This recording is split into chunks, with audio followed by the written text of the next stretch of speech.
সব শঙ্কা উড়িয়ে দিয়ে আয়ারল্যান্ডকে হারিয়ে সিরিজ জিতল টাইগাররা। চট্টগ্রামে বাংলাদেশের জয় ৮ উইকেটের বড় ব্যবধানে। বিশ্বকাপের আগে শেষ ম্যাচে মেহেদী মুস্তাফিজদের দারুণ বোলিং আর ব্যাট হাতে ওপেনার তানজিদ তামিমের রানে ফেরা, তাতে জয় দিয়েই বিশ্বকাপের প্রস্তুতি সারল টাইগাররা।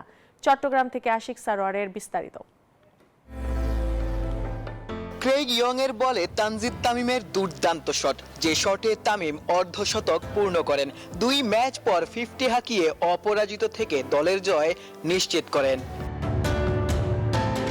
যদিও ম্যাচ জয়ী শট পারভেজ হোসেন ইমনের ব্যাটে। আগের ম্যাচে 43 রানে আউট হলেও এদিন অপরাজিত থেকেই ম্যাচ শেষ করেন। বন্ধু তামিমের সাথে 73 রানের জুটি, বিশ্বকাপেও এমন ছন্দ ধরে রাখতে চাইবেন। এর আগে টসে জিতে ব্যাটিংয়ের সিদ্ধান্ত নেয় আয়ারল্যান্ড। অধিনায়ক স্টার্লিং আর ট্র্যাক্টরের ব্যাটে 5 ওভারেই আইরিশরা তোলে 50 রান। এরপর 35 রানের মধ্যে 5 উইকেট হারিয়ে ব্যাটিং বিপর্যয়ে পড়ে আইরিশরা।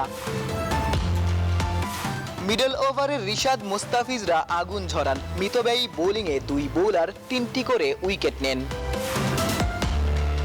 শরীফুল মেহেদী সাইফদের নিয়ন্ত্রিত বোলিংয়ে আইরিশরা মাত্র 117 রানেই অল আউট হয়। তামিম ইমনদের দারুণ ব্যাটিংয়ে টাইগারদের জয় নিশ্চিত হয়।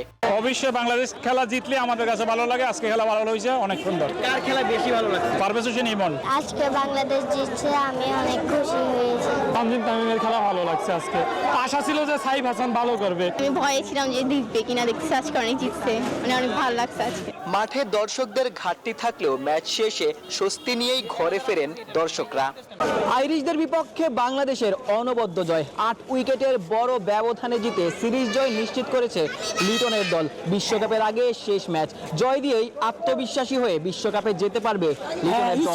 চট্টগ্রাম থেকে আশিক সারোয়ার, নিউজ 24। যুক্তরাষ্ট্রের 1 নম্বর জিম চেইন গোল্ড জিম এখন আবারও বাংলাদেশে। বসুন্ধরা আবাসিক এলাকা ও বসুন্ধরা সিটি শপিং মলে